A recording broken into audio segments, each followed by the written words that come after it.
I don't know, every time I go on to TikTok, I have to follow again NRP.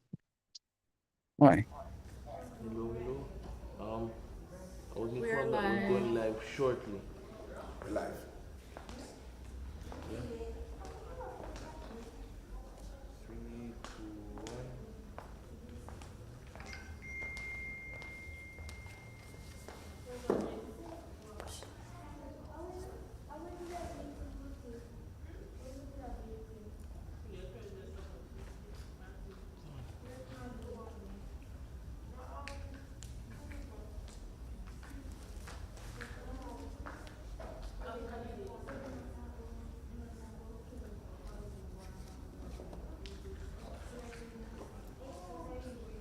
Culture's narrative all guns design. Every Thursday night from 8 to 9:30 p.m. Tune in to NRP Media and Radio for Man and Man Talk. Hosted by Omar Tomlinson, Marlon Fraser, and Trevor Singh. Join the discussion as we tackle real issues facing men today. Topics such as the patriarchy, identity, leadership, responsibility, faith, and purpose, providing an analysis of the biblical worldview of manhood alongside the modern cultural narratives. Promising events of lively, honest discussions with special guests, and yes, listener feedback are welcome. The conversations will be real, relevant, and needed. That's Man and Man Talk, Thursdays from 8 to 9:30 p.m. only on NRP Media and Radio. Real men, real conversations.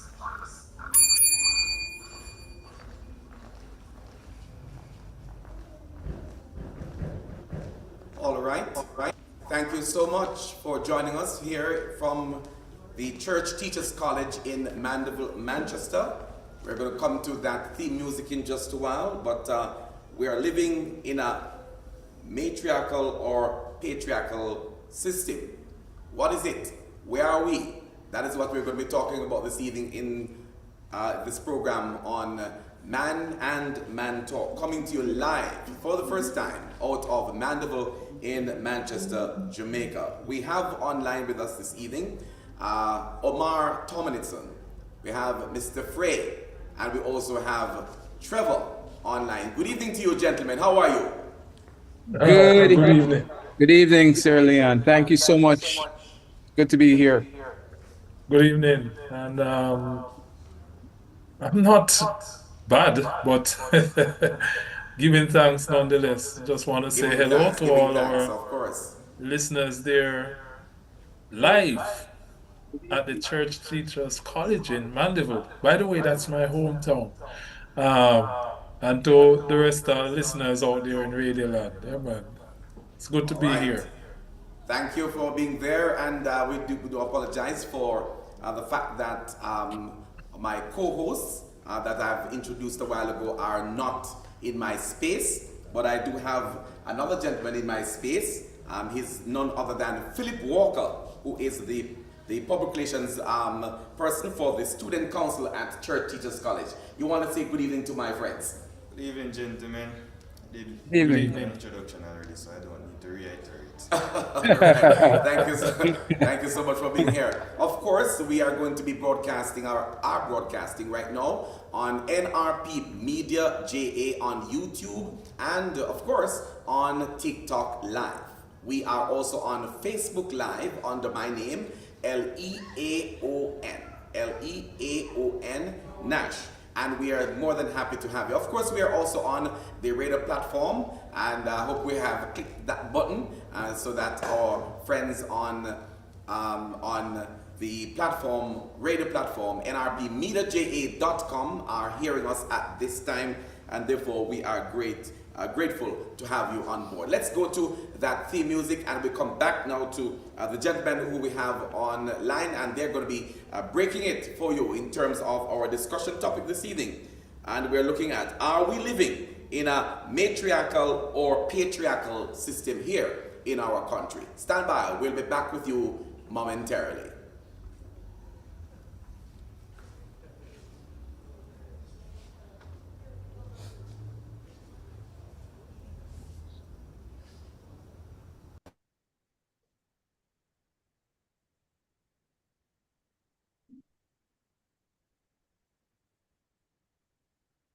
What defines a man?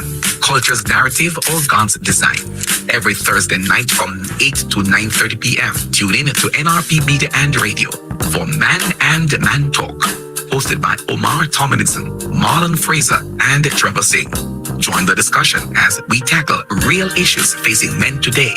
Topics such as the patriarchy, identity, leadership, responsibility, faith, and purpose. Providing an analysis of the biblical worldview of manhood alongside the modern cultural narratives. Promising events of lively, honest discussions with special guests. And yes, listener feedback are welcome. The conversations will be real, relevant, and needed. That's Man and Man Talk, Thursdays from 8 to 9:30 p.m. only on NRP Media and Radio. Real men, real conversations. And of course, we are here from Church Teachers College in Mandeville, and we've got the Chief Research Servant also in the room with us this evening, Mr. Dwayne Daly, and we want to thank him very much for standing by and making sure that we really have something going for us on an evening like this. And we hope to be here with you in a real sense as we continue more and more of our Thursdays at this time of the evening, 8 o'clock until 9:30, 10 o'clock thereabout. We hope to continue to have this conversation. So once again, welcome back to our platforms, and we are grateful to have you on board. Omar, what are we talking about this evening when we talk about patriarchy and matriarchal system in Jamaica? Tell us a little bit about what your research has unveiled. All right. So again, let me take the opportunity to welcome our listeners to our program today. Question is, are we listening? Are we living in a matriarchal or a patriarchal society? It is a very interesting topic. Firstly, let us look at what is the patriarchal system, what we consider patriarchal. And it's really just leadership where men hold primary authority in family and society. And then matriarchal system, that is where the structure where women hold the primary authority in family and society. So it's really, is it the men that are holding the authority in our society today and family, or is it women? That's really the nitty-gritty of the question that we are looking at today. And so for our listeners, both in studio and online, we would like your participation in all of this. Your thoughts matter. And so if you wish to participate outside the studio, you can call or send voice notes to 876-336-9928. Again, the number is 876-336-9928. You can join us online on YouTube at NRP Media JA, also on TikTok at NRP Media JA, Facebook, Leon Nash, Leaon Nash, or nrpmediaja.com. And let us hear your thoughts. So, are we living in a matriarchal or patriarchal system? What does God say about that order? That is how we want to begin. What do we see in Jamaica? Who leads most home? Who shapes the cultural direction? All right. So So, those are some of the questions that you'd like to some of the move forward questions with. that we can get responses from our Yes. listeners on. All right, About. so let's hear from Trevor or Frey online now. What's Frey. your take on the topic this evening? Well, let me first start by this saying a good evening to everyone who's listening in from you on YouTube, TikTok, Facebook, or on the NRP Jamaica radio program. Live in It's good studio. in studio. All right, it's good to be here, and I just want to thank you, Nash, again for setting this up, and it's a great privilege. My take on it is from an anecdotal viewpoint, it does seem to reflect that there's a high percentage of women in the household that the fathers are absent. But there is a reason. There are various reasons for that, and but what my argument is that I believe that the scriptures paint it very clear that the man really should be the head of the household. Um, but I like to, before we jump into this though, I do think we should go before seek the Lord's grace and pray. So if you don't mind, just open up with a quick prayer. Let's pray and let's go before the Lord as we talk about these deep discussions. Father, thank you so much for this privilege that you have given us. We thank you for our hosts, the Churches Teachers College. Let us pray, Lord God, that as we discuss this topic, which seems to be highly controversial, I pray that you will give us wisdom, that you will keep us, our words be gracious and edifying, but it will be a time of good fun and good discussion. Lead the way, Lord, we ask in Jesus' name.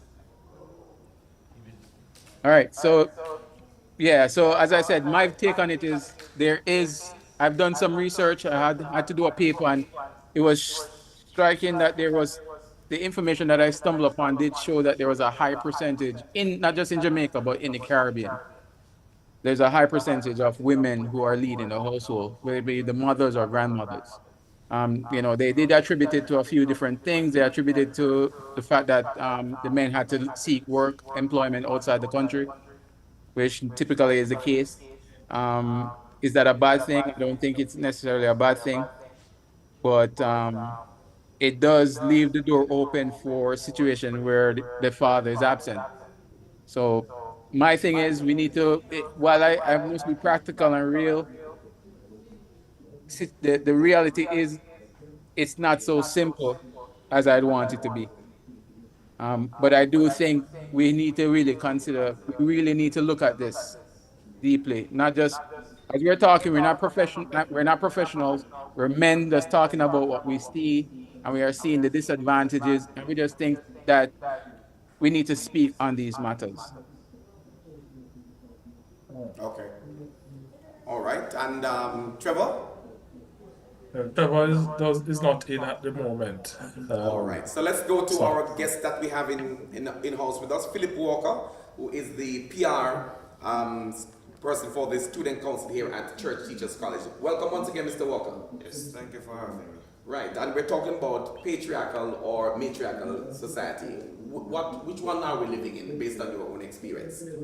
Alright, so based off my experience and anything that I say doesn't have to be the right thing. It is my opinion. Your opinion. Your yes. conviction. So we live in a society where we have the belief that it is patriarchy, where the men are the leaders, right? However, we hear our brother online brought up a very valid point where the men are missing in the family. So that goes to show that the women would be in more charge. So therefore, it goes to the point where I believe that women are taking more leadership positions in today's society. So it goes back to what I say. We have the belief that men are in charge. However, the reality is women are in charge. Women are in charge. Yes. And that is my opinion at the end of the day. Yes, you did declare that. Yes. Yes. So it might change by the end of this discussion. Who knows? We only hope. We can only hope. This is interesting. Yes. Interesting. All A right. man doing man and man talk, but he gives the women the ones in charge. As a matter of fact, he's not so far away from the the thought processes, Dr. Daly, in the background, right? He's not very far away from the thought processes of some people, because when you check, it is said that the man is the head of the house, of the wife, or the head of the family. He's the head of the family. But Ephesians 5:23, right? And he's quoting scriptures here now. You think Omar, I think that is the only man who can quote scriptures. Yes, so the man is the head of the family, but the woman is in charge of the house. I'm not too sure if that is where Mr. Walker is going or has gone this evening. Go back to him and let's hear a little bit more from him on both cameras. We're giving a little pause for them to come back to you, my friend. All right? So do that for me. Yes, so if there is any misconception, it is time to clear it up. Yes. Now, I spoke about us having the belief, right? The belief of men being in charge. Mm-hmm. And speaking from a historical standpoint, men would be the leaders. Speaking from the biblical standpoint, men will also be deemed as the leaders. We can look at other aspects such as biological and physical, which would still under be biological. So we can cross all that. All of that are beliefs. From an anecdotal perspective, that is my perspective, where our brother, which I stated earlier, brought up research from the Caribbean, where men are missing from the household and so forth, where women now have to step up and be the leader in that household. That is how I came up with the idea, and not a fact, just an opinion, where women would be the leader. And it is only logical to think that way. But what is the right way? That is the That's question. it. That's the Could argument. you answer that for us? Interesting. Well, it depends. Because just like in today's society where women are present more in the household, in that case, they are being the leader. So I would say, all right, in that case, give the lady the leadership. However, in the household where men, where a man and a woman is there, and the man is exercising his manliness and leadership skills, yes, the man should definitely be the leader in that scenario. And we're not only talking about household, because patriarchy can speak about a lot of things like running a country or running a business and so forth. Not only in the household or relationships. So yes. So a man must be a man everywhere. Yes. And a leader must be a leader, not just in his own house. No. Why are you going to limit your entire leadership skills into the house? Oh. But if you put yourself in a different scenario and you know that you're more capable, stand up, man, and lead. Yes. Well, are the men, let's go back. That's very All interesting. right. Very interesting thoughts that you have. I hope the gentlemen in their various studios are at this point taking note of what is being said by Mr. Philip Walker, the PR Student Council rep at Church Teachers College. Indeed, he has said a lot. We've got some information that should have been placed under my name in the WhatsApp there. So we're going to put it up on the college in just a moment. But we're going to ask at this time, studio, please give me another run of that video. And we're going to take a break and we'll come back and tell you a bit about the institution that we are broadcasting from. At the same time, while we prepare for that, just look up for my name, right, in the WhatsApp there, and throw it in if you have not done so before, right? Send it to Leon, the Church Teachers College information there that we have. Go into the WhatsApp and throw it in there under my name. Put it under the second number, Leon's second phone there. All right? So we want to welcome DSNs. DSNs is online with us this evening on Facebook. We want to say thanks to you, DSNs, Max, for joining us. We have Althea Edwards, who is also online with us this evening. We want to say thank you for joining us on Facebook Live. Colleen Wint is in Colorado. and she is online. Clayton Smith, I think, is somewhere in Manchester. We've got Angela Marshall over there in Clarendon. She is on Facebook Live. Let's take a check while we're waiting on studio to have that video lined up for us. Let's take a check and see what's happening over on the YouTube page. It's an interesting discussion that is taking place and is about to get into a higher dimension this evening, and I'm sure that my brother in house, he did not prepare to.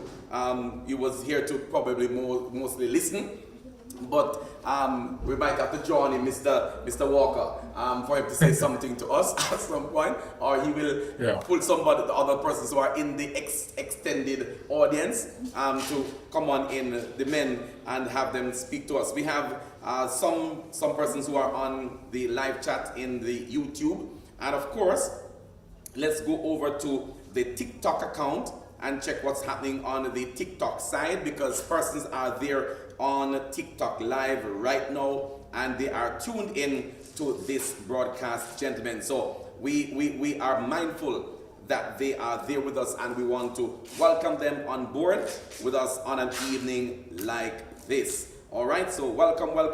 We have Tanya Smart, who is on TikTok live with us this evening, and all we would say to you, tap the screen, but don't crack the screen. Tap the screen, but don't crack the screen on TikTok live, right? You know what to do. Like the live as we continue inside this broadcast right at this time. Keep it going until we come right back. Studio, we're going to ask you to take that break for us now, and we'll come back to you right after that.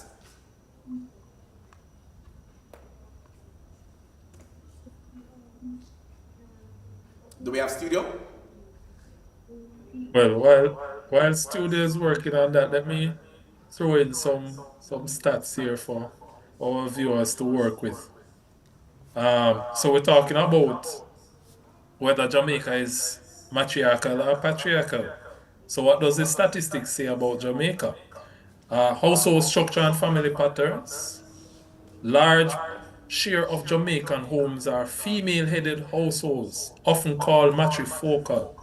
According to statistics coming in 2014, I think there should be some recent one, or it would have changed by then. Around 40 to 46% of all households in some surveys were headed by women. Many of these do not have a male partner residing in the house. So Mr. Philip had mentioned something about the men being absent, in presence, perhaps. All right, they are not residing there. Now, historically, this trend has been linked to social and economic factors, such as fathers working elsewhere. You have a visited union. So it's a case where the woman is one place and the man visits. All right.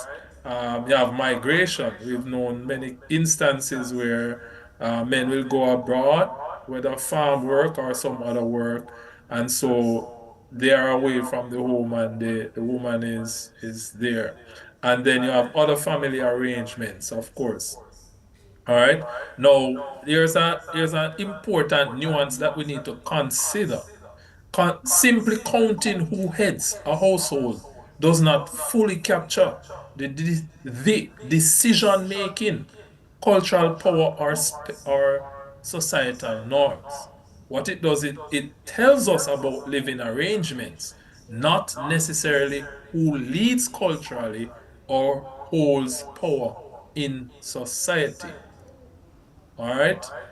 There's a Jamaican study that found that 77% of women agreed that God intended the man to be the head of the household, and 70% believed a woman's main role was to care for the home. So I think Nash had mentioned the idea that the man is the head of the home, but the woman runs the home. All right. So what we find is that this is suggesting that cultural attitudes among many Jamaicans still reflect traditional gender beliefs, even where household structure is matrifocal.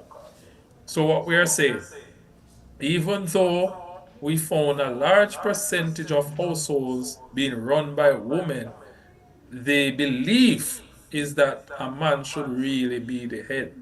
Now, how that becomes practical and how that plays out is another set a ball game, another ball game right there. But the belief system is still there that the men should be in charge and that we should actually be following that patriarchal system of men in charge, in authority, both in the home and in society.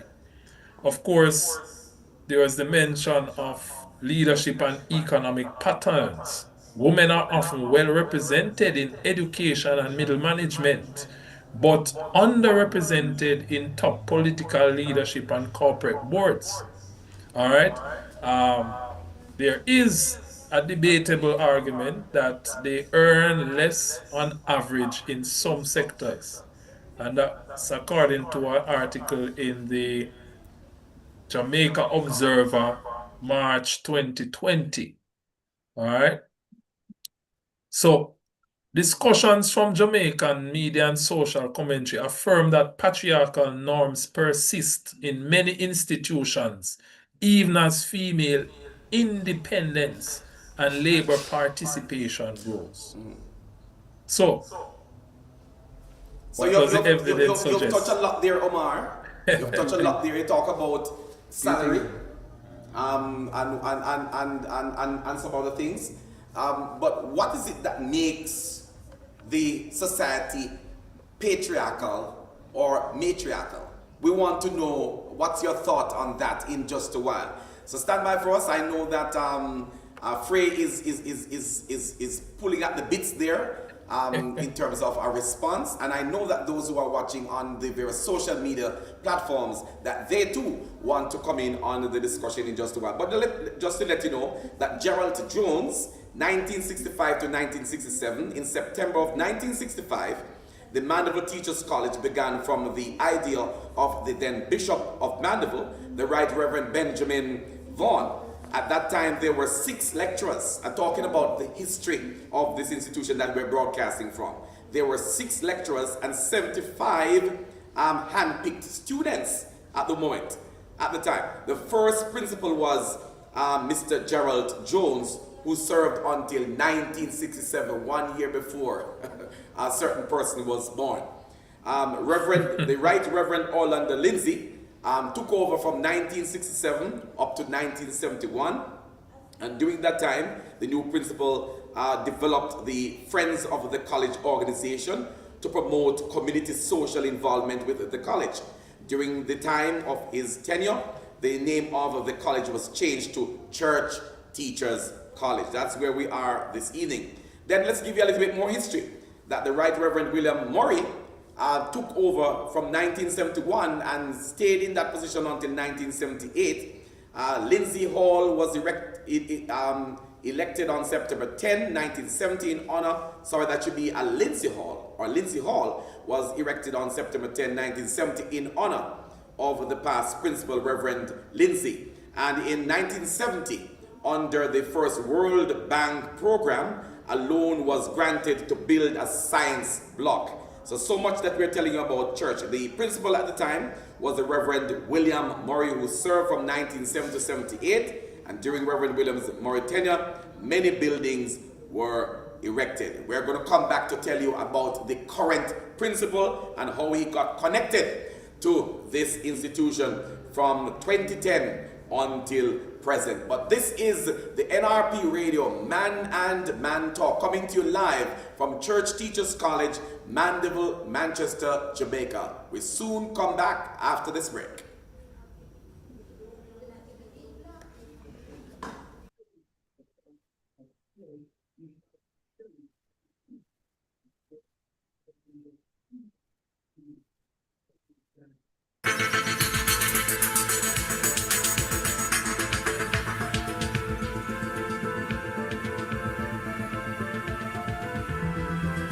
What defines a man? Culture's narrative or God's design? Every Thursday night from 8 to 9:30 p.m. Tune in to NRP Media and Radio for Man and Man Talk, Hosted by Omar Tomlinson, Marlon Fraser, and Trevor Singh. Join the discussion as we tackle real issues facing men today. Topics such as the patriarchy, identity, leadership, responsibility, faith, and purpose. Providing an analysis of the biblical worldview of manhood alongside the modern cultural narratives. Promising evenings of lively, honest discussions with special guests, and yes, listeners' feedback are welcomed. The conversation will be real, relevant, and needed. That's Man and Man Talk, Thursdays from 8 to 9:30 p.m. Only on NRP Media and Radio. Real men, real conversations. That's coming up on a Monday or on a regular Monday night at 8 o'clock. We've got that promo up on the platform as well. We want to tell you a little bit about that in terms of what happens on a Monday night on NRP Radio, of course hosted by these men who are on the platform as well. So let's see if we can pull that up in audio format right there on the platform. It's called Let's Talk Worship and Music. It happens on a Monday night. Let's hear a little bit about that, and then we'll come back to the discussion that we're having online regarding Man and Man Talk. Are we living in a patriarchal or matriarchal society? And I see that online we have a response: men not the head of house anymore. I run my own home. We're going to come back to hear a little bit about that right after we give this promotion about our Monday activity. Do we have that, studio?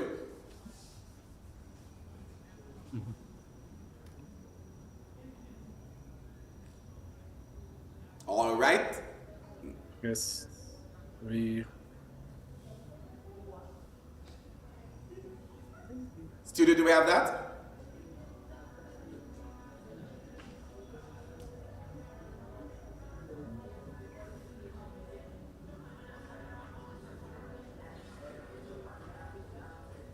all right until studio kicks in. All right, good. So sorry about that, folks. We not getting the audio from studio, so we were going to continue. So back over to you now, team members.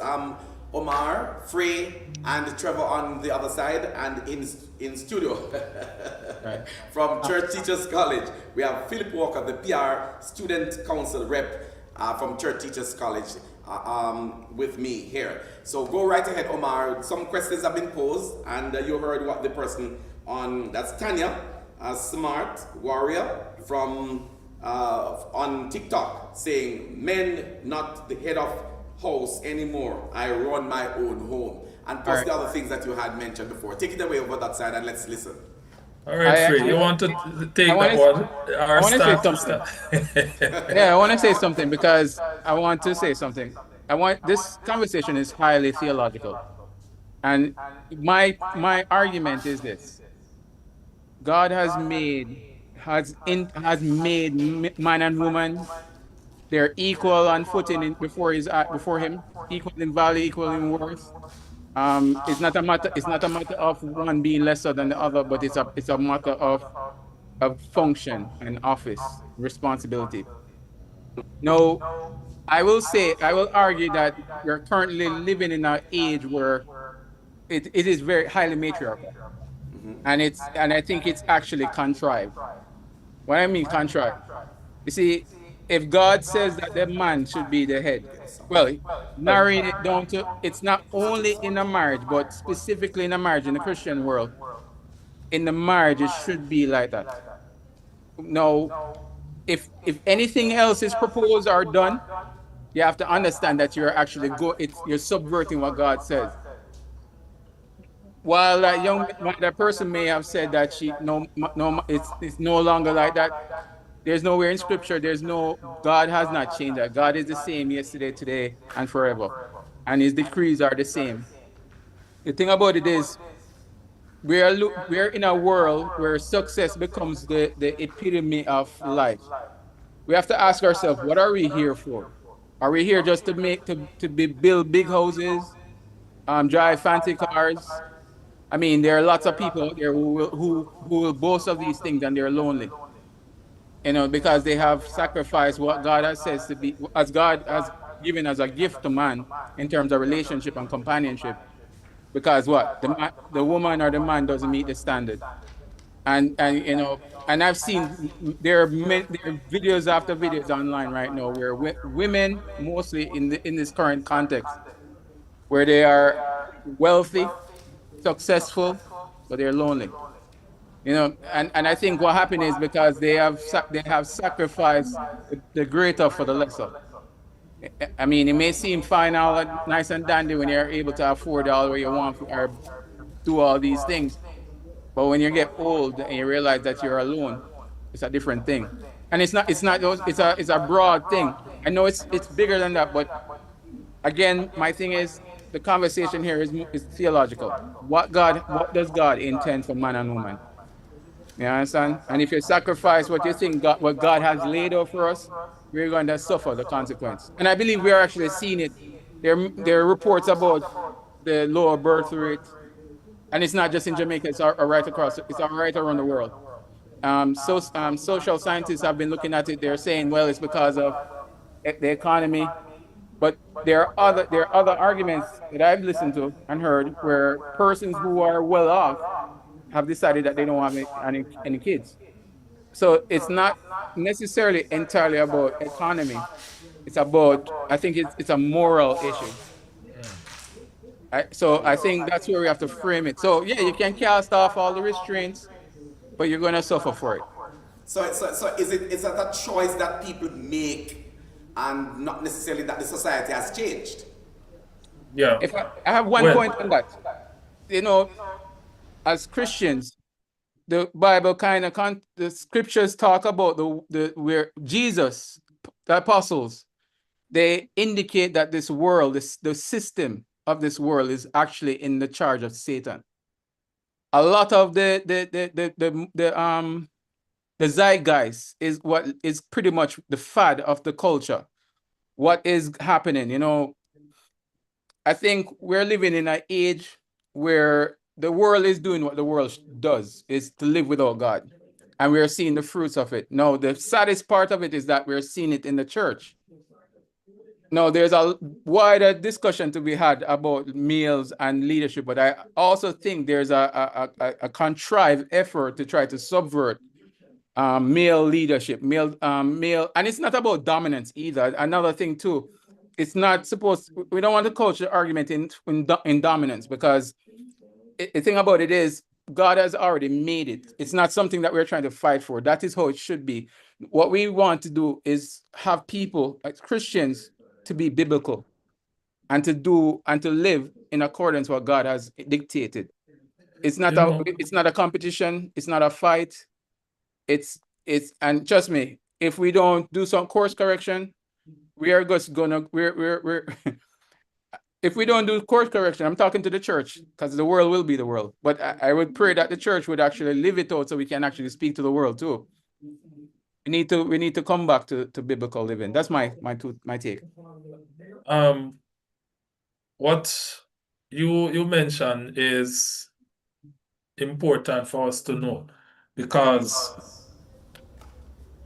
the young lady who just made that statement, one of the questions I would want to ask her is or find out if she's a Christian. Has she accepted Christ as Lord and Savior? Has she, submitted her life to him? Is he the Lord of her life? Because the other thing is, if she answers positive to that, then there's a question mark, because failure to obey or follow what God has set out and claiming to have him as your Lord are contradictory statements. As Marlon mentioned, the world can say anything, because the world has not submitted themselves to the Lordship of Christ.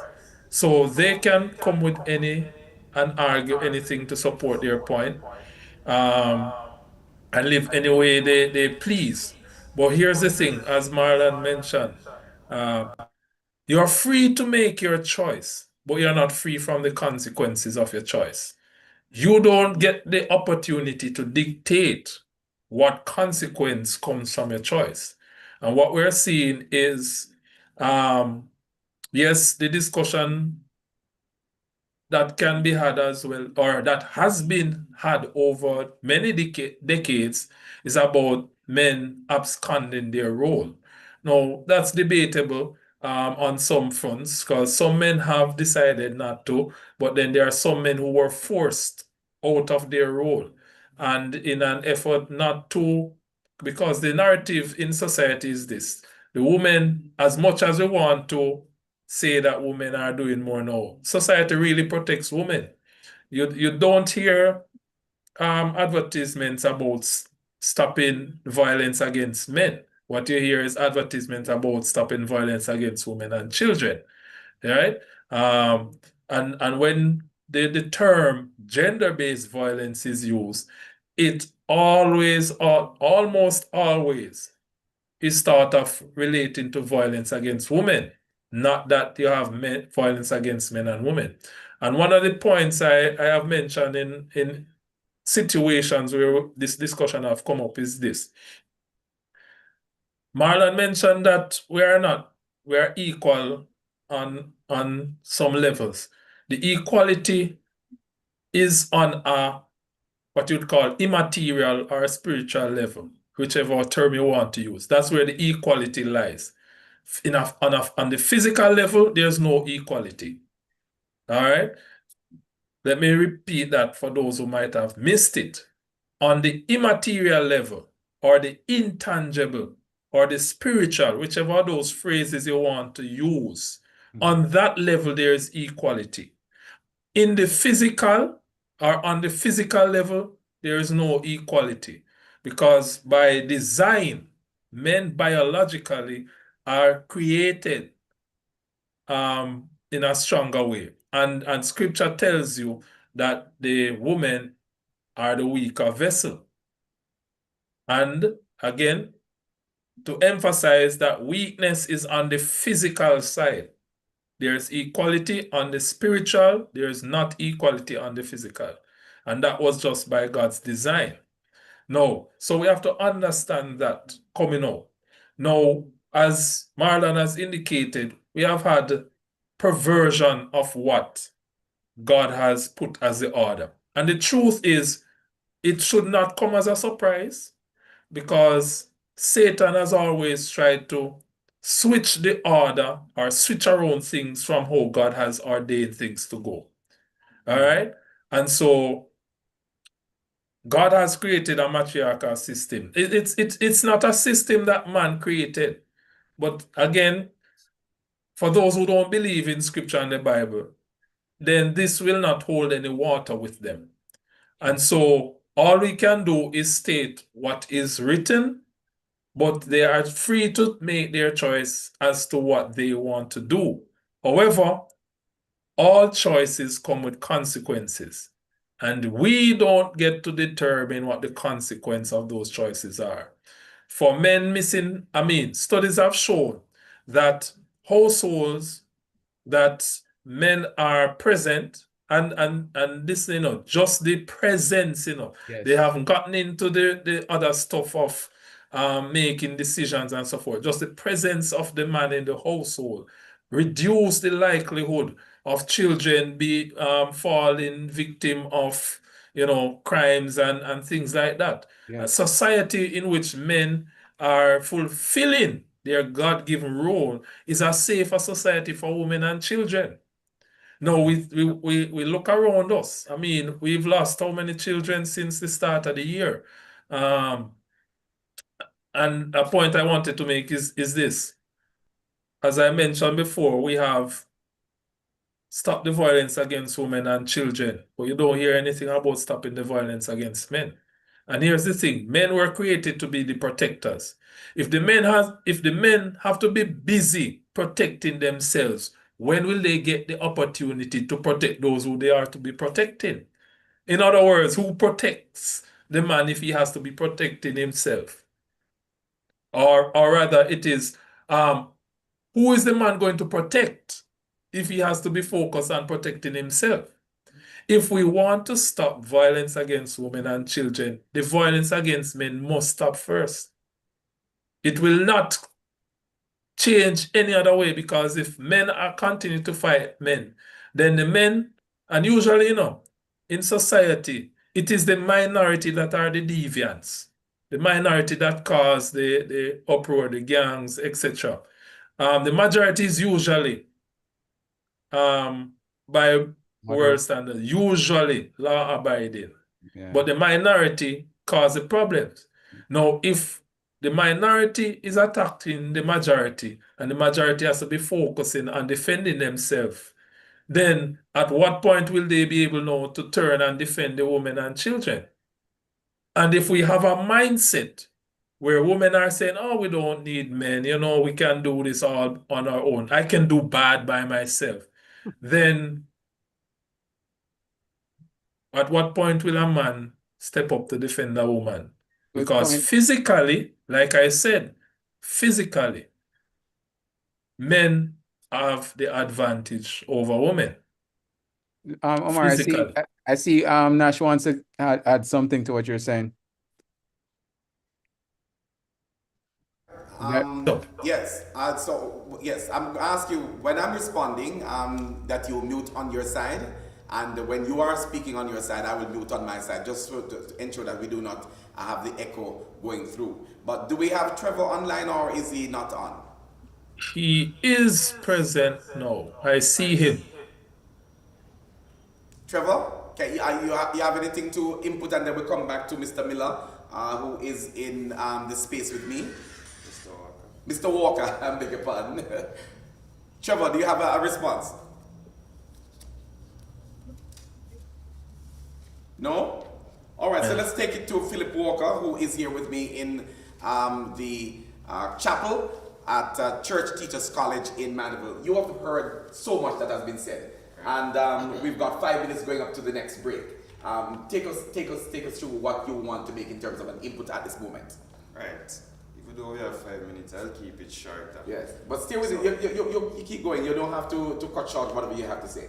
Alright, no problem. So first and foremostly, good evening again to everyone. I heard Omar, it was Omar, he brought up Yes. some statistics and he spoke about the biblical and the physical perspective of what is taking place in today's society. Now, firstly, the statistics which shows that the household, is mostly led by women with a percentage of 64, if I'm not mistaken, 64% over the males. And he brought up a valid point where the men, it could be a case where they go to a different country and opportunities, and they have to go out and work. So therefore, they cannot be at home to make these decisions and so forth. He also brought up the point that women are more protected in society, which is very true. We have women empowerment campaigns. Is there a men empowerment? There could be one, but I'm not sure. I never heard of it. That goes to show that women empowerment is promoted more. And just to add a few things to this, we are not saying that the men are not sticking by their role, because that is the stigma. As Mr. Omar said earlier, the men are forced out of their roles at times. So the men want to stay in there, and I don't want to bring up this, but let's look at divorce and so forth. We have a man working his entire life earnings, and he has his assets and so forth. And he gets into a relationship to get married and settle down, right? And then divorce happens. All of his earnings, well, not all, half, let's say half, has to be shared with the partner when she divorced him. So things like that really discourage the men from, going into relationship and so forth, because they see these things happen from different persons and they don't want to experience it firsthand. Let's speak also on the population and the birth rate ratio female to male. Yes. Because that is important. Yeah, that was raised. Yes. Yes. So I did a small research here from statista.com where it gathered, the population of male to female from 2008 to 2024. Mm-hmm. And over the years, the female tend to be, the bigger population with a population of 1.4, Mm-hmm. well, 1.44 million that is, and the male only being 1.4 million. Mm-hmm. So that can play a factor to why, the households are more dominated by the female. Is that the character dominated? And you hear Sir speak about we don't want to use that, because in that case. Yes. Implications for saying it? Yes. Let's speak about emotionality. Now, sir, some people would like to say that men can make more decisions because they are more emotionally stable. But that is debatable. There is no real research to back that. However, or not however, I'm going to speak about that more. Stand by. Hold your thought. Don't lose it. Don't lose it. We're taking a time signal. We're taking a time signal break in studio. At this time, it's 9 o'clock right here on NRP Radio and NRP Media. You're listening to Man and Man Talk. Patriarchy or matriarchal society?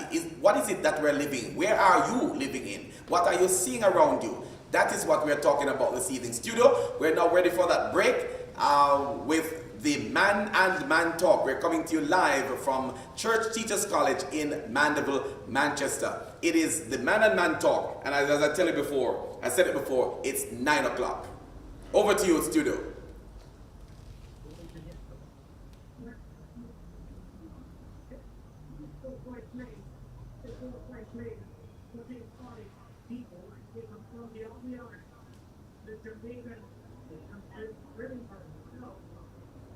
All right, it seems like we will have to continue. We're having some glitch back from studio side, but not an issue. We are talking this evening with my team members. Faith and purpose. Okay, stand by. Providing an analysis of the biblical worldview of manhood alongside the modern cultural narratives. Promising events of lively, honest discussions with special guests. And yes, listener feedback are welcome. The conversations will be real, relevant, and needed.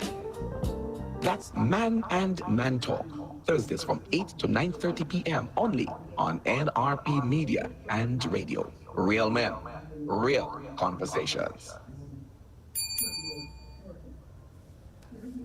Thank you so much for that little break there for us to take a little bit of a breather here in this is our studio. This is a studio.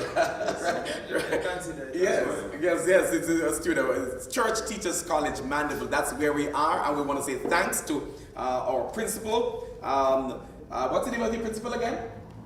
Dr. Garth Addison, of course. And we were telling you earlier on a little bit about the gentleman.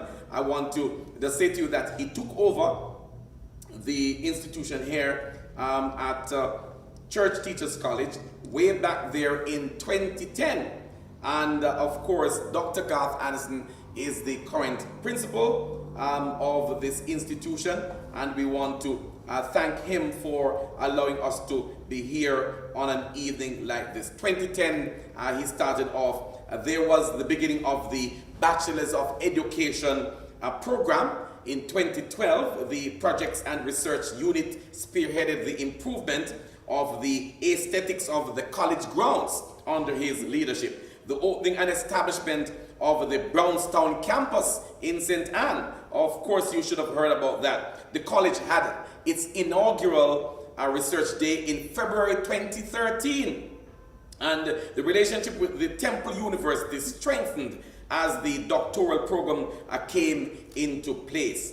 The college joined forces with the University of Technology also to provide mathematics master's program. So if you are in these parts, then you need to check that out, the mathematics master's program.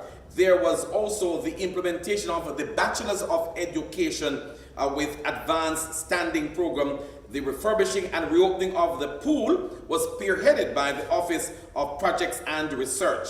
And of course, we are here at the college. It offers programs such as Bachelor's of Education, as we said before, in early childhood, Bachelor's of Education in primary education, Bachelor's of Education in secondary education, Bachelor's of Education in special education, and of course, bachelor programs offered in the main campus. There are evening programs, they're full-time in the evening, and you also have so much more that we'll tell you as we make our way down to the close of the program here, the broadcast here from Church Teachers College, Mandeville. It is the NRP Radio, Man and Man Talk.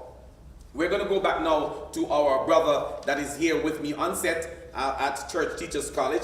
And of course, he is Philip Walker, the PR Student Council representative. And you were making some points. I hope you have not forgotten what you were saying and to continue on that point. Yes, sir. Thank you. So let us continue on the discussion we last spoke about. I was talking on the emotional aspect of, the household and so forth. Yes. So I was saying that persons will have the stigma that men are more emotionally stable when it comes to decision making, which is a good trait of a leader. Yes. You know that. But I was saying that we cannot use that as a point because there is no scientific research which proves this. Let's next talk about the problem that Brother Omar spoke about, which is the world not living by the word. Okay. Say that again. That's a very important statement for you to make. The word. Listen carefully. The word. The world not living by the word. And the word you're speaking of there has to do with the Bible. Yes. Yes. So we got ourselves in a lot of problems, mainly because we're not living by the word. Simply, as Brother Omar stated, if the household is truly working with what God and the Bible says, this wouldn't even be debatable at this point, because the Bible explicitly stressed the importance of men being the leaders, whether it is in the household, whether it is in political engagement, being the kings of and the rulers of the kingdom, all of that. There are one or two references in the Bible which spoke about women like Esther and Mary and Martha, but their roles in the Bible weren't so major. They were more of supporters in that case. We spoke about, the Bible spoke about people like Moses, speak about Jesus, spoke about Joshua.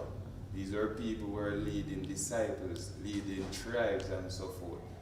That goes to show that the Bible fully supports men. Patriarchal leadership. Yes. Leaders. Yes. So therefore, live by the word.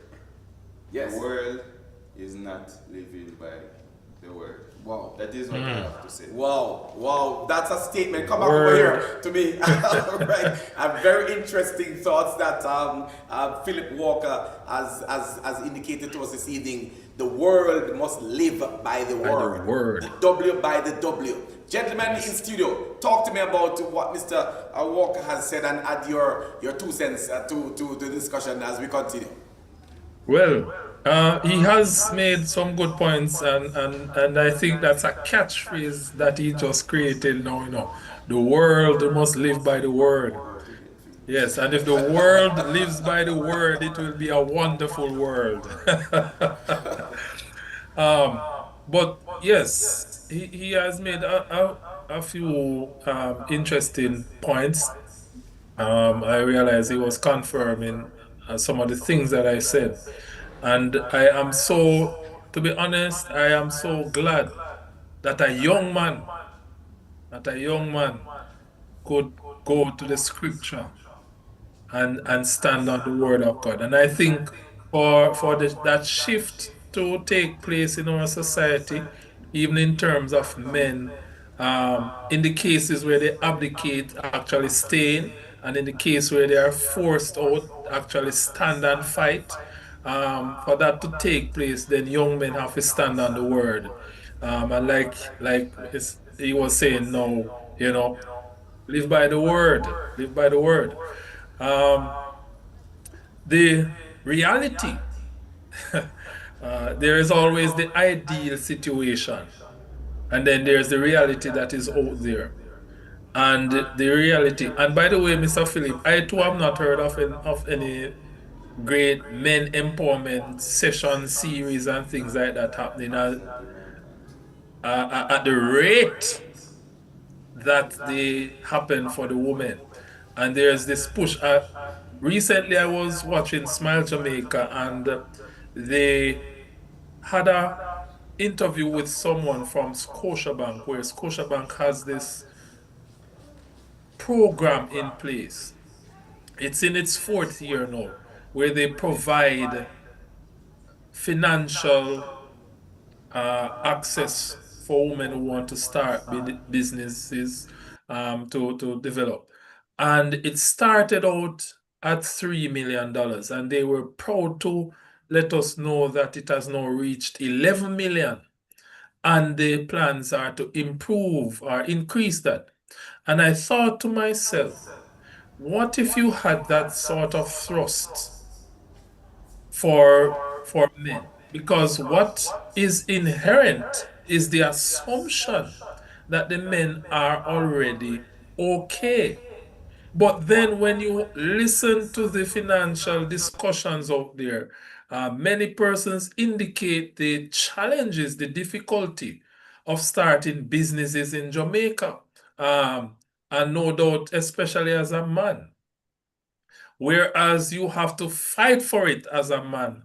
Now we see systems are being put in place where, as a woman, you automatically get led along a nice, pretty decent, helpful sort of pathway. Whereas for the man, you have to fight to represent yourself, to indicate that you are trying to do better. And so the reality on the ground, and even though have of the belief that it is still a patriarchal system, as the statistics say, you still have a majority men in the higher positions in government, even though our parliament has recently, since the last election, record number of female members of parliament being brought in on both sides, but the majority is still male. And so from that perspective, and even in terms of society belief system, we're still working along a patriarchal sort of system. All right. Yeah. Thank you so much, Omar. I'm told that Trevor has his hand up there. Trevor, come on in now. How many minutes you want? Because you missed out the first part, and so you have to give us the first If part you and the if you second could part responses. probably give me 5, maybe 10 minutes. But my apologies. I've been having some technical issues, right? Okay. But let me just add to Omar's point. Loans are not available to men. Loans are available from banks for Jamaicans, not men. So this special loan that's for women is essentially saying we are putting some money aside specifically for women, but that's what a loan is. It's illegal to discriminate against women. So if a man goes in for a loan and he does not qualify, he will not get the loan. If a woman goes in and she does not qualify, she'll not get the loan either. So doing a special loan baffles me because the playing field should be level. You either qualify or you don't qualify.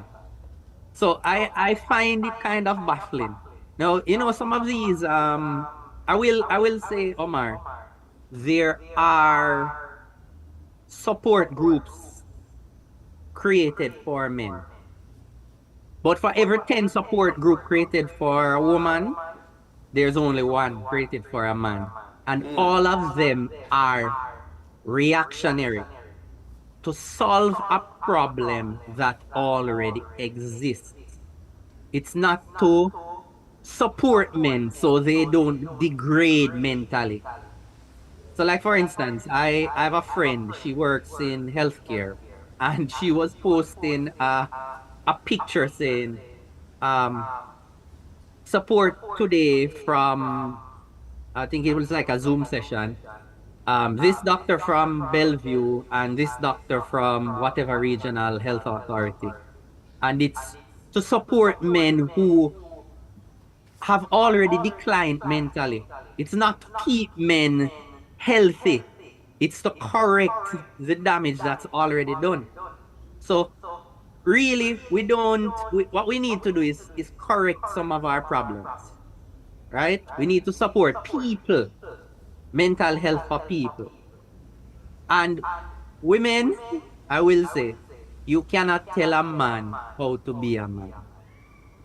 A lot of the times when we hear persons saying, men should be men and you need to stand up. But many times if you sit them down and ask them, what do you expect of a man?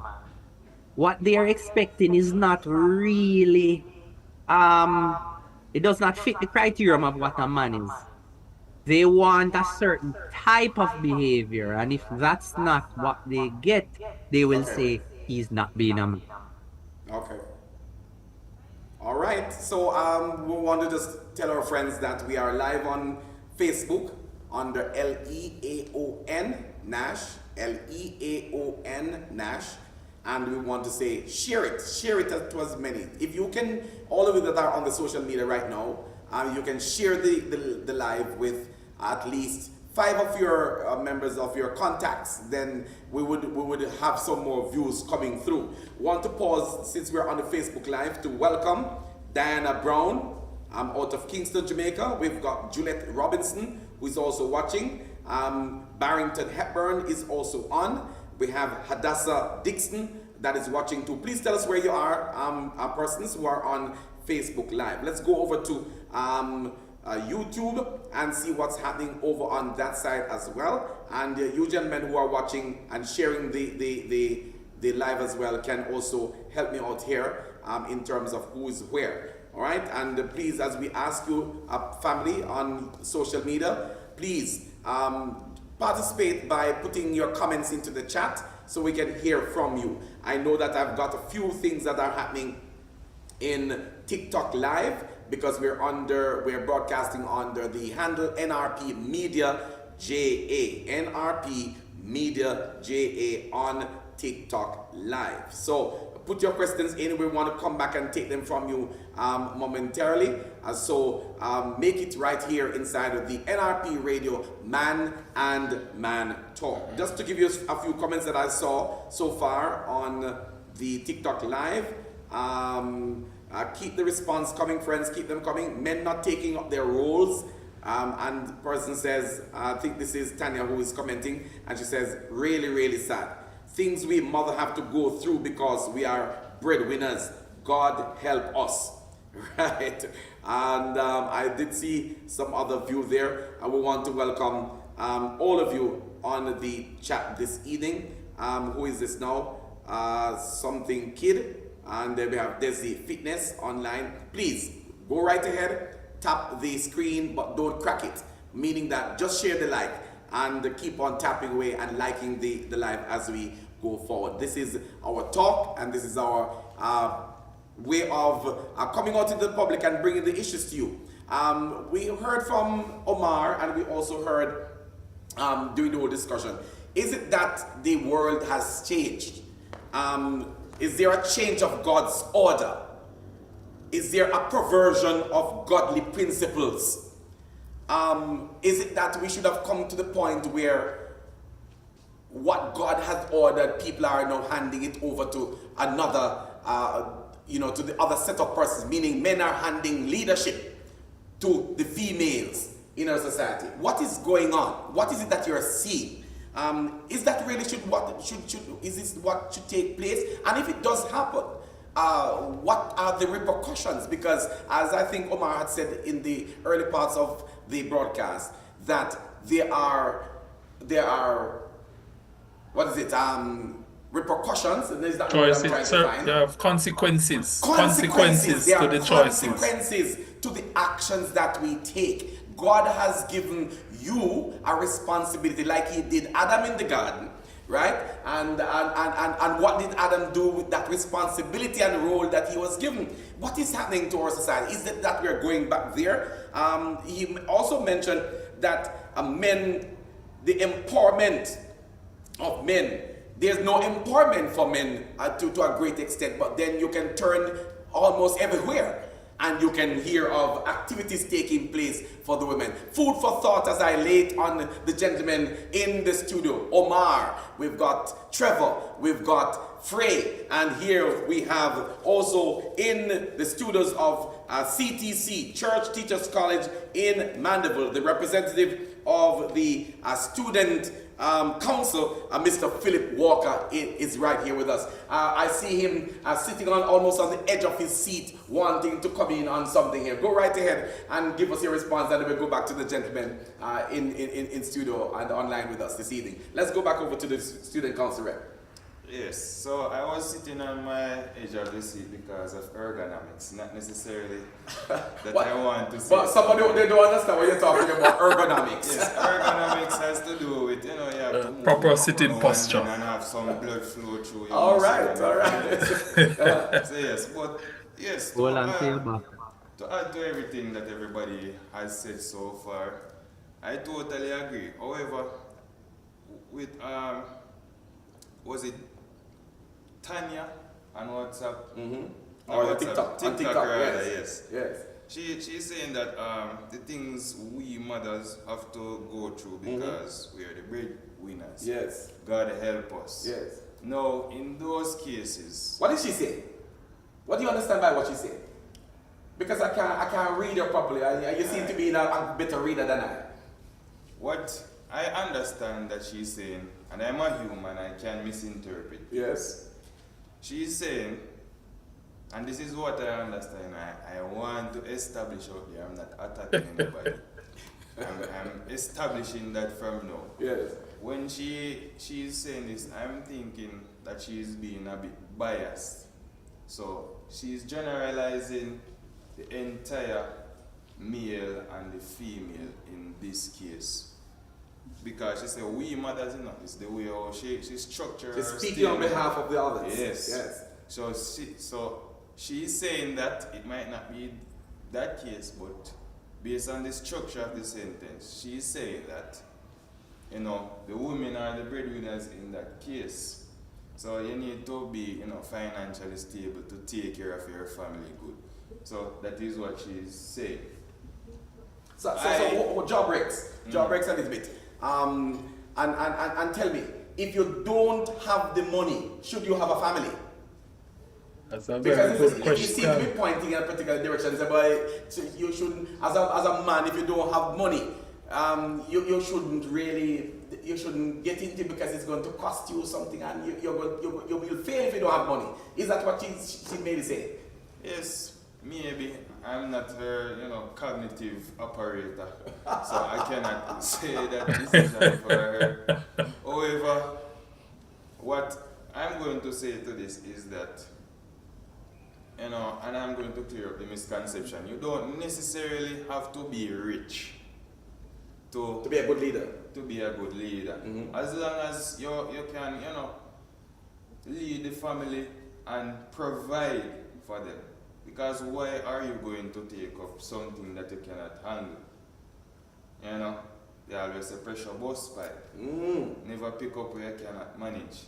So if you're not financially stable gentlemen and you cannot have a baby, don't have a baby. Wow, what a statement. That is what my father told me. Yes. If you cannot take care of a family, you don't have a family as it. Set yourself first as a man, build something, create the foundation first, man. Just to interject there, Yes. I would want to add to that. If you can't take care of a baby, don't engage in the activity that produces babies. That too. Continue. Yes. Yes, man. So, yes, we are speaking about a lot of things, and we just spoke about she making the statement that, you know, mothers are, in general, the breadwinners. Yes. However, I would like to disagree with that. In your case, and that is anecdotal, so I understand why she would come from that point. That is what she experienced. So I cannot attack her based off of her experience, you know. But you're not attacking, but you can disagree. Disagree, Yes. good, because every man to them own other, Yes. right? Yes. So in that case, you have your opinion. It's a very strong opinion, but be mindful of the opinion that you hold, because it can be very detrimental or very dangerous, especially in the field of biblicality. So I'm going to stress that again. Men are the leader. I don't know how. You know, life is unfortunate. She probably got herself in a family where she thought that the man would be the man, and then the man decided he's not going to take up the role of the leadership. It is very unfortunate. But in that case, I would encourage you, is it Tyler? Tanya, I would encourage you, Tanya, to be strong, keep going strong. But the mentality of women being the breadwinner, Is that it can be true, you know. Supported by scripture. I haven't discovered that part of the Bible. Okay. But statistics online and so forth will probably say that men are the more of a breadwinner. You know, they are the ones who are supposed to go out there, be the provider. It is also supported by history. When men always go out for the war, they don't send women in the war, they don't send the children in the war. They are the ones who stay home, and the women would take care of the children. Meanwhile, the men fight the war, or if it is not a war, the men will always go out and win the bread, and the men will also go out and find the food and all of that. The men do the hunting. That's basically what I'm saying. Okay. So yes, that is my point. Yes. A few points. Right. Nothing to educate. Okay. Thank you very much, Philip Walker. And it's a very interesting discussion. We've got 4 minutes to the break. And so, Trevor, we are coming over to you now, and we're putting studio on standby for the final break before we take more of the comments online from those who are watching on social media. I want to let you know that you can WhatsApp, voice note, or WhatsApp text, and I'm going to give the number 3 times. WhatsApp voice note or WhatsApp text to the Jamaican area code is 876 336 9928. That's once. Let's go twice. 876 336 9928. And I do it for the final time for those who want to really WhatsApp or send you a text via WhatsApp. 876 336 9928. And if you do not wish to go that route and you're on TikTok Live, then go right ahead and share your views on YouTube at NRP Media JA. If you are on as well on the Facebook account, LEAON Nash, go right ahead and place your views. I'm going to ask my assistant here to pull up a page there for NRP Radio. Just unmute it and then check to tell me how many persons we got there on the radio platform nrpmediaja.com, right? And you can tell us how many persons you're seeing on there. While we are doing that, let's go over to Trevor. Trevor, your views. Right. All right. In Tanya's defense, men are getting soft. Men are getting soft. Some men are getting soft. Some men are becoming irresponsible. However, the vast majority of men are not. If you check any country in the world, there is a higher mortality rate. Well, just to break it down, when babies are born, female babies live more female babies live than male babies. So in every society, you have a higher female population than male, right? So if you hear these stories about irresponsible men having children with women and leaving them, if you think about it, if it's happening so much and there are less men in the society, it means that it's a few of the men that are having multiple baby mothers, right? Logics would dictate, right? More women. So if you have 10 women, you have about 7 men. And if you have 3 baby mothers, single mother, 4 single mothers out of 10, then it's probably 1 or 2 men that are impregnating them. So we cannot expect to say all men or men in general are becoming irresponsible. That's not so. That's not fair to men. And Omar said something earlier. We have to understand that our choices is what presents us with our situation. So just to break it down, you had the choice of picking other men and you picked a certain man, whether he was handsome or tall or rich or whatever, and he created a baby with you, and he has now chosen not to be responsible and take care of you. Yes, he's not a good person for a father, but you chose him. You have to always remember, you choose these men. So I have a friend, she has a worthless father, but this worthless father is a tall brown dude that attracts a lot of men, and he didn't want to give her lunch money in high school, but he also had other women that he impregnated, and she learns about her sisters every few years. Women choose these men. So you can't say men. You have to pay attention to those men, right? And choose somebody that's responsible, not somebody that you find attractive. Okay, thank you so much. Over to you, Frey and Omar. Right, free, Yeah, free. good point. You bring up a good point just now, but I like to frame things from a. I think I'm speaking to Christian people, Christian women, Christian men, and the thing about it is the Christian woman should be thinking about a godly man, a man who, yes, a man who is progressing or has has a vision and he's moving toward it. He might not be perfect and he might not be wealthy. I said, but he is a man who is seeking after God. And I think that's supposed to be the criteria. But what we have in our culture now is that everybody is trying to get to compete with the Joneses. The You know, bag. everybody's competing. Everybody's looking at their social media. They're looking over the fence. They're looking at what their neighbors, what their companions or their peers have, and that becomes a goal. So you find out there's a lot of comparison.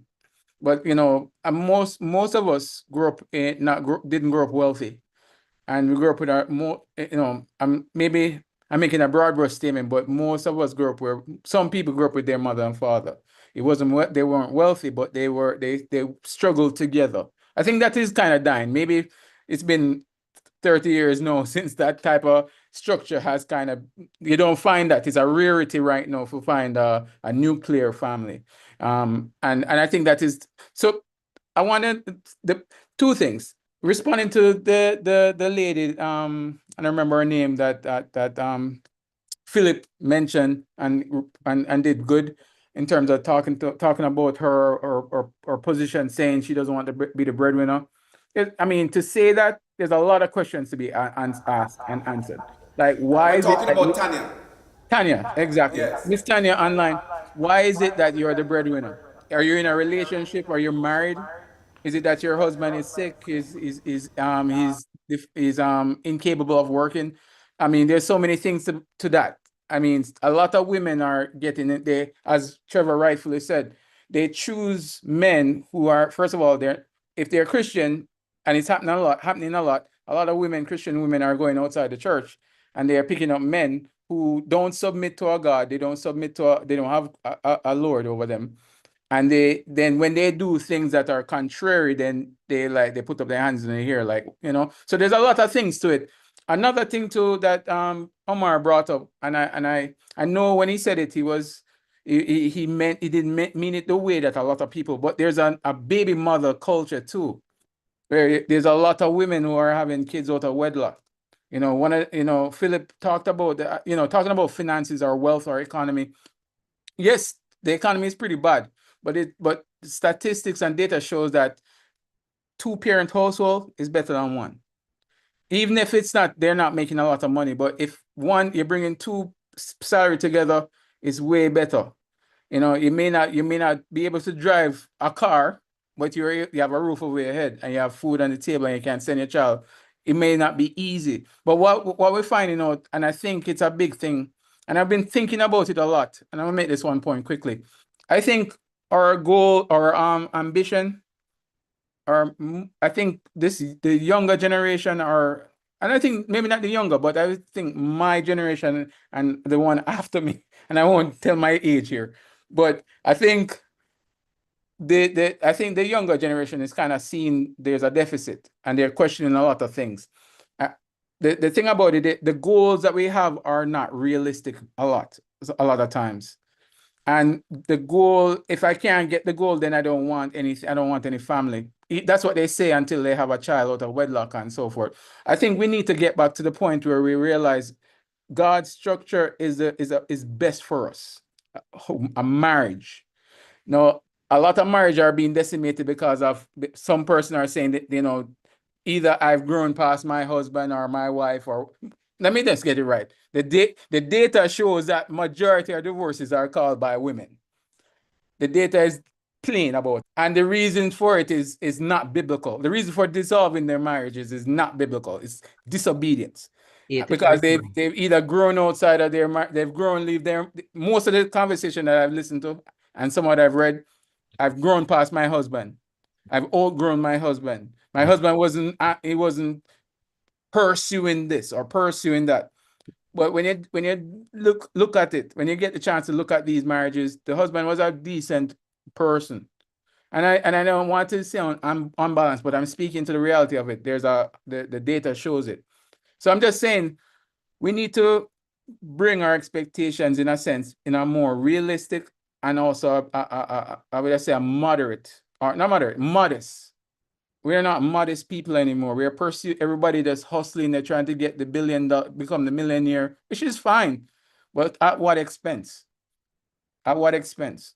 Let me make this one point. There's a young YouTuber recently. They were talking about the same point about the birth rate and nobody marrying, and he's making six figures US. And the two young men, and they made a statement and say, you know what? They want to be able to travel the world. They don't want to sacrifice getting involved or getting married because they want to be able to enjoy their youth. At what expense? You understand? What are we giving up for these things? So I know I went broad there, but it still goes back to the father-led. And the father-led, the ultimate father is God. And he's the one who leads. So if we throw off his leadership, then we can expect the consequences of it. Right, thank you so much. Over to you, Omar. Yeah. We where we are approaching it from a Christian perspective. Jesus was frank at times. I mean, he was straightforward with some things, and we have to be like that. Our friend, the young lady there, saying that, the things that mothers have to go through as breadwinners, Jesus helped them. The question, yeah, well, I would want to be somewhat mischievous to say, well, when Jesus was trying to help you, you didn't want the help. You went and did your own thing, and know that it's not working well. But that's just me being mischievous. But I come back to my previous point of the choices we make. All right.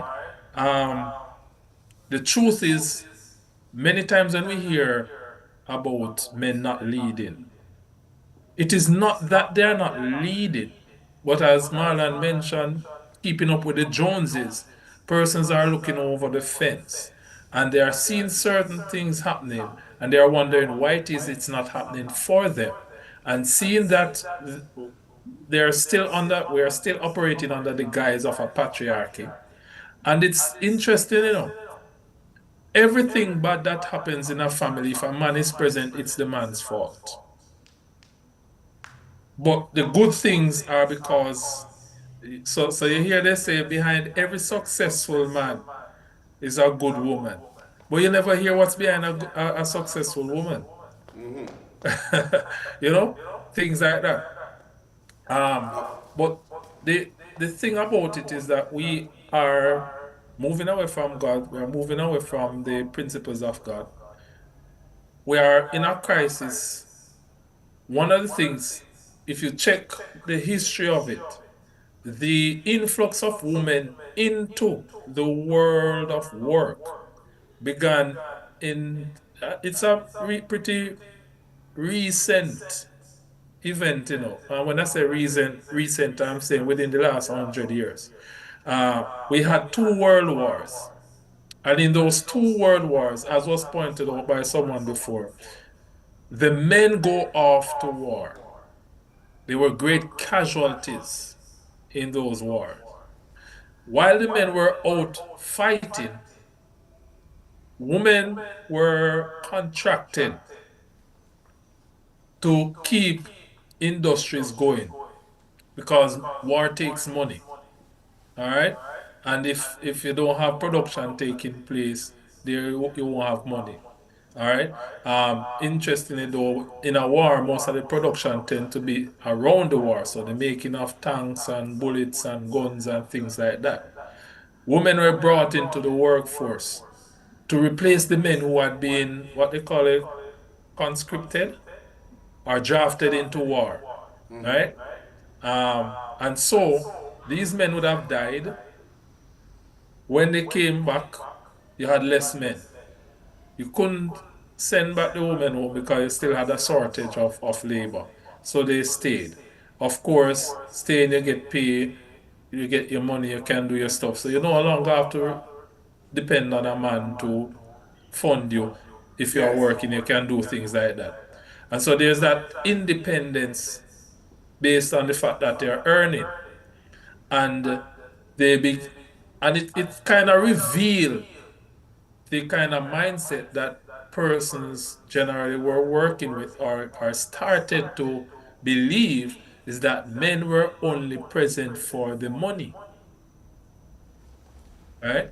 And so if the men were only considered to be important because of the money they brought to the table, then if I am bringing the money to the table as a woman, then the man is not any better than me or any more important.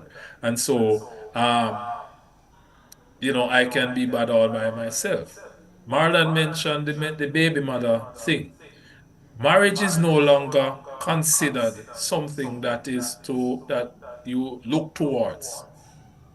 Persons want to have children, but they don't want to be married. Men and women on both sides. There is a narrative out there that men are the gatekeepers of commitment and women are the gatekeepers of um, sexual intimacy. In other words, a man cannot be sexually intimate unless he gets the permission from the woman. If he forces, then we know how that goes. All right, prison life. Okay. However, in terms of marriage, it is that the men are the ones who would pop the question. Now, what has happened is that chasticity is no longer a thing. Women have no problem giving that part, and if the man wants that, he gets it without the commitment. Then we have the cases that were brought up in terms of the divorce rate. Now I hear people to say, boy, well, if a man is abusive, how can you stay in a relationship like that? Here's the thing though. If that is the case, why is it that the majority of divorces that have been initiated by women, statistically do not say the reason is because of abuse? So we're saying women initiate the divorce because the men are abusive. But then when you check the statistics, that is not the main cause of divorce. You know what the main cause of divorce is? Irreconcilable differences. Irreconcilable differences. And you know what that comes under? I don't feel love anymore. I don't think he loves me.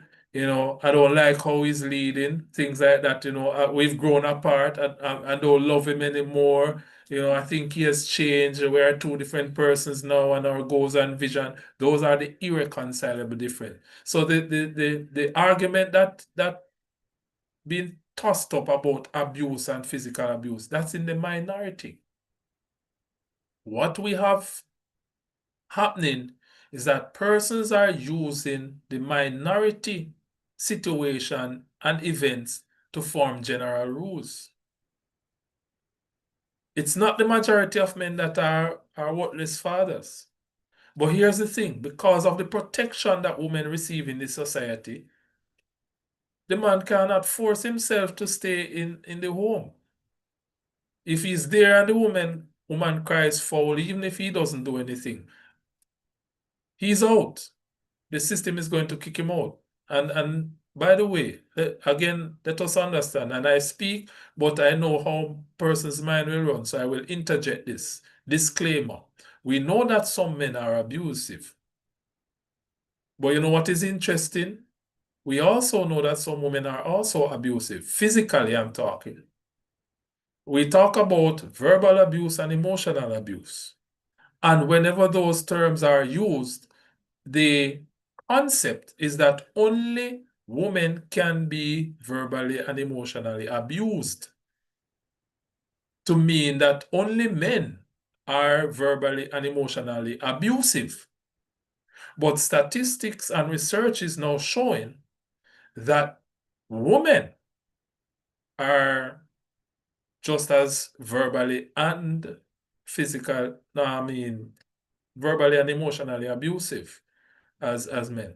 And it's interesting that the various tweaking we've been doing to the word abuse and what it means. What we don't realize is that by expanding and expanding, we have also now made it possible for those very definitions to be used to support men in that regard. And so what we are On a having, break. We're up on yeah. a break, Omar. So, and when we come back, we just got about 10 minutes to go. We're going to invite our listeners and viewers to come on in. We have Mr. Walters in house, and we want to. This, what is that? Mr. Walker, yes, I Walters from Walters to Walker to what? But it's a man who says that the double, he used the word. You spoke about the word, Yes, and you spoke about the what again? The world should live. The world should live by the word. He's the man in the place, a young man, and he's telling us, guiding us in terms of what we should really be doing. We've also got, what's that? Walker's words of 2026. We have Ajani Mouchette behind the cameras, ladies and gentlemen, boys and girls, viewers. He's working hard behind the cameras for us here at CTC, and we want to say thanks to him as well. Welcome online, Suzette Bogle and Gregory Small. Can we hear from you, Sister Suzette? Can we hear from you, Minister Gregory Small online, 876-336-9928. 876-336-9928. Send me a quick voice note about what you've been hearing tonight, what you like and what you don't dislike, and put your own views there so we can share it online. We're going to go to the studio now. The studio has been waiting for us to take a quick 1 minute or 2 minute break, and then when we come back, we're going to go to the listeners and viewers for their comments, and then we're going to ask our panelists to wrap it up for this week. from there. All right, so let's go to studio at this time and take that quick break and come right back. This is NRP Radio, Man and Man Talk, coming to you live from Church Teachers College in Mandeville, Manchester. And of course, in studio, we have our co-hosts, Omar, Trevor, and Frey. Stay tuned. We'll be right back.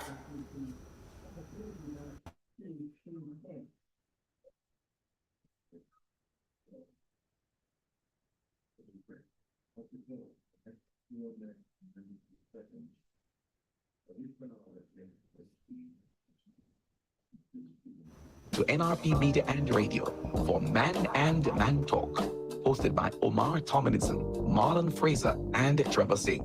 Join the discussion as we tackle real issues facing men today. Topics such as the patriarchy, identity, leadership, responsibility, faith, and purpose, providing an analysis of the biblical worldview of manhood alongside the modern cultural narratives. Promising events of lively, honest discussions with special guests. And yes, listener feedback are welcome. The conversations will be real, relevant, and needed. That's Man and Man Talk, Thursdays from 8 to 9:30 p.m. only on NRP Media and Radio. Real men, real conversations. Join the team of Omar Tomlinson, Trevor Singh, Marlon Fraser, alongside Leon Nash, as they delve into the various issues relating to this crucial aspect of church ministry. It's an experience you do not want to miss.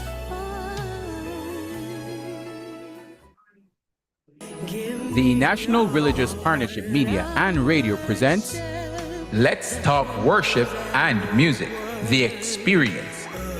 Live on NRP Radio, every Monday evening from 8 to 9:30 p.m. Join the team of Omar Tomlinson, Trevor Singh, Marlon Fraser, alongside Leon Nash, as they delve into the various issues relating to this crucial aspect of church ministry. It's an experience you do not want to miss.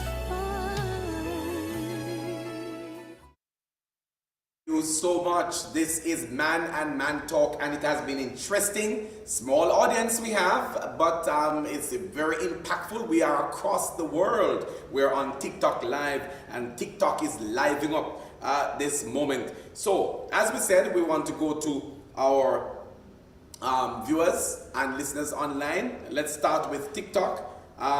We have Think with Delvis. Think with Delvis online, and he is there talking with us. He says, irreconcilable differences is a cover-up because them don't want to speak about the main issues. Who is that? Who is he referring to? I'm not too sure. My wives, the wives, them. Irrevocable differences is a cover-up because them don't want to speak about the main issues. Who is he referring to? And he also said, women popping questions too, sir. All right, I can be bad all by myself, says Think with Delvis. Those are the comments that I'm seeing on TikTok Live. Let's go over to YouTube. Are you seeing any there, Omar, on YouTube? Are you monitoring that side? Sorry, I haven't seen any on YouTube, on YouTube? But we have, I think, they in there. I'm not sure where she's from, but you know,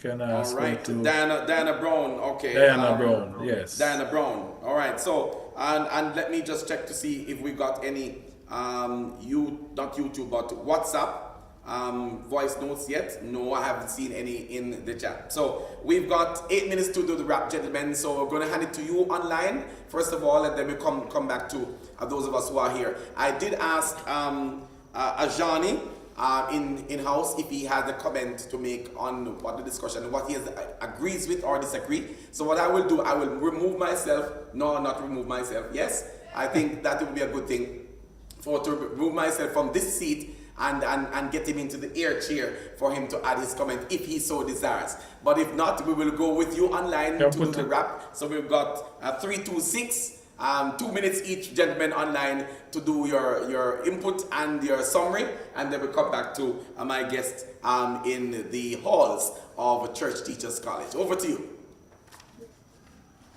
All right. All right. My summary is this: the patriarchy is pretty much father ruled or father led. It is not something. It is natural. It's something that God made and has created. So to push against it is really to push against nature. And it also and again it comes with consequences. We're not saying that men are perfect. In fact, it's not even a competition of the sexes. What I'm proposing is that we as people of God, we have to start looking at what God has intended as it pertains to man and woman. There is a distinction between man and woman. Man is made different, and also he was made to lead, especially as in the marriage home, in the marital space. So so I'm calling my Christian brothers and sisters to actually, and the church, to start really looking deeply at about relationship, marriage specifically, and call us to have biblical values and goals and ambition. And we need to hold people accountable in terms of in dissolving marriages as well, seriously, because the marriage is the bedrock, as they would say, of society. If the marriage goes, then it's chaos. And I think we're seeing it now. Over to you, Trevor. All right, so I will not give a summary. I'll make some quick points. All right, we all know every family starts with a marriage. You can't if you want to debate me on that, debate God, right? God says get married, then start a family, right? One of the problems we're facing is that from the dawn of time, in fact, from the garden, we see Adam and Eve are having their first argument. Why did you eat the fruit? The serpent beguiled me. Why did you eat the fruit? The woman convinced me to eat the fruit, right? Right. They had their argument. The thing is, husbands and wives have always gone through rough patches and they always worked through them. And because wives were financially dependent, they would stick it out and work through the marriage until everything smooths out. What's happening now is because women now have financial independence, they believe, well, it's kind of tough. You know what? I'm gone. And they bounce. They get divorced. Irreconcilable differences. Now, next thing is, this is one of the causes of single mother culture. Another thing with single mother culture is, I don't know if you guys realize, but them old time people, right? You had single mother culture back in those days. And you would have women who would have babies and they would leave and the man does not know where they have gone. They would run away the man or some other thing, right? That's why we have the Susan show. If you guys watch the Susan show, you see all these families searching for their, grown men and grown women looking for their fathers. And when you listen to the story of the mother, you kind of piece it together and realize this many times is not a worthless father. Many times the woman just didn't want the baby father, to be a part of the life of the child, and she moved away. And he's going and checking different places and can't find her, right? So single mother culture has been around for decades. What's happening now, all right, I'm going to wrap it up. What's happening now is that women being more financially independent have chosen to be single mothers.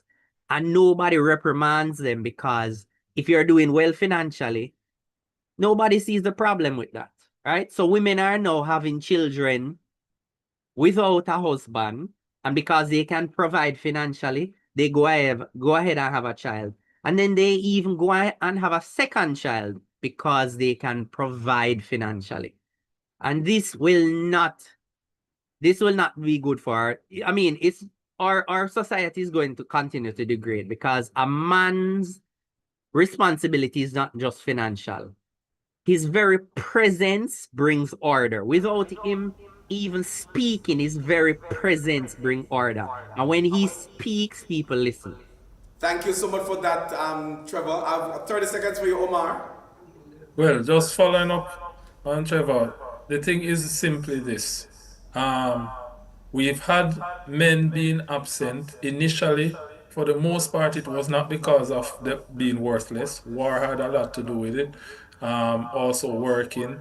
A lot of times, even in slavery, most men were brought into the field. Women would have later on be added. But the idea is this: the men ended up being missing for one reason earlier on.